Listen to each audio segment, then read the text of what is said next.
ഇപ്പോൾ youth league നേതാവ് P K Firoz നമ്മളോടൊപ്പം ടെലിഫോൺ ലൈനിൽ ചേരുന്നുണ്ട്. ശ്രീ പി കെ ഫിറോസ്, വലിയൊരു അപകടമാണ് ഉണ്ടായിരിക്കുന്നത്. യാത്രക്കാർ രക്ഷപ്പെട്ടത് തലനാരിഴയ്ക്കാണ്. ഈ കുരിയാട് ദേശീയപാത സർവീസ് റോഡിലേക്ക് ഇടിഞ്ഞു താഴ്ന്നുള്ള അപകടം. ഇത് നേരത്തെ തന്നെ അവിടെയുള്ള നാട്ടുകാർ മുന്നറിയിപ്പ് നൽകിയതാണ്. അവർ ഇതിൻ്റെ അശാസ്ത്രീയ നിർമ്മാണം സംബന്ധിച്ച് ആക്ഷേപങ്ങൾ ഉയർത്തിയതാണ്, പരാതികൾ ഉയർത്തിയതാണ്. പിന്നീടൊരു ആക്ഷൻ കമ്മിറ്റിയൊക്കെ രൂപീകരിച്ച് നടപടികളുമായി മുന്നോട്ട് പോയതാണ്.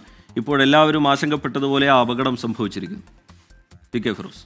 തീർച്ചയായിട്ടും ഇപ്പോൾ നാട്ടുകാരന്റെ സംസാരം തന്നെ ശ്രദ്ധിക്കുമ്പോൾ നമുക്ക് മനസ്സിലാക്കാൻ സാധിക്കുന്നത് അങ്ങേയറ്റത്തെ ഗുരുതരമായിട്ടുള്ള ഒരു തെറ്റാണ് ഇതിന്റെ നിർമ്മാണവുമായി ബന്ധപ്പെട്ട് അധികൃതരുടെ ഭാഗത്ത് ഉണ്ടായിട്ടുള്ളത്. ഇപ്പോൾ ദിനംപ്രതി നൂറുകണക്കിന് വാഹനങ്ങൾ അല്ലെങ്കിൽ ആയിരക്കണക്കിന് വാഹനങ്ങൾ സർവീസ് റോഡിലൂടെ സഞ്ചരിക്കുന്ന ഒരു സ്ഥലത്താണ് ഇപ്പോൾ ഇങ്ങനൊരു അപകടം ഉണ്ടായത്. ഭാഗ്യം കൊണ്ട് മാത്രമാണ് ആളപായമില്ലാതെ രക്ഷപ്പെട്ടെന്നുള്ളത് നമുക്ക് എല്ലാവർക്കും അറിയാം.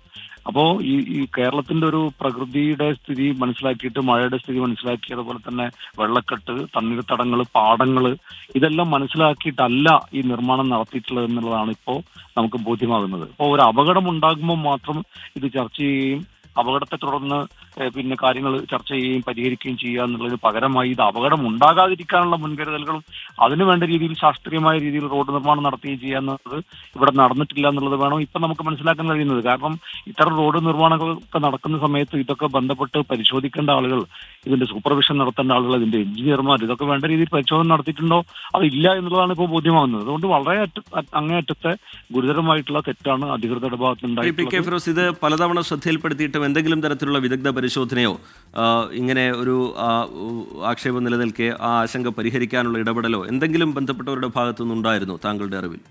ഇല്ല, അങ്ങനെ ഉണ്ടായിട്ടില്ല.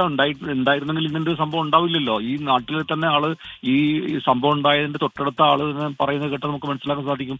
അദ്ദേഹം നിരവധി തവണ ഈ കാര്യം ശ്രദ്ധയിൽപ്പെടുത്തിയാണ്, പക്ഷെ ഒരു പരിഹാര നടപടി ഉണ്ടായിട്ടില്ല. അപ്പോ നിർമ്മാണ കമ്പനികൾക്ക് അവർക്ക് ഏറ്റവും എളുപ്പത്തിൽ നിർമ്മാണം പൂർത്തിയാക്കുക, അവർക്ക് ലാഭം ഉണ്ടാക്കുക എന്നതിൽ കവിഞ്ഞ് ഇത് ഭാവിയിൽ അപകടം ഉണ്ടാകരുത്, ഇതിന്റെ ക്വാളിറ്റി ഉറപ്പുവരുത്തണം എന്നുള്ള കാര്യത്തിൽ നിർമ്മാണ കമ്പനിയോ ഇതിന്റെ മേൽനോട്ടം വഹിക്കുന്ന ഉദ്യോഗസ്ഥന്മാരോ ഒന്നും അവരുടെ ഉത്തരവാദിത്വം നിർവഹിച്ചിട്ടില്ല എന്നുള്ളതാണ് കൃത്യമായി നമുക്ക് ബോധ്യമാവുന്ന ഒരു യാഥാർത്ഥ്യം. ശരി, വളരെ നന്ദി. ഈ ഘട്ടത്തിൽ പ്രതികരിച്ചതിന് P K Firoz, youth league നേതാവ്, പ്രതികരിക്കുകയായിരുന്നു. ഏറെ നാളായി നാട്ടുകാർ ഈ വിഷയം ശ്രദ്ധയിൽപ്പെടുത്തിയിട്ടും ആരും തിരിഞ്ഞു നോക്കിയില്ല എന്നുള്ള ആക്ഷേപമാണ് ഉയരുന്നത്.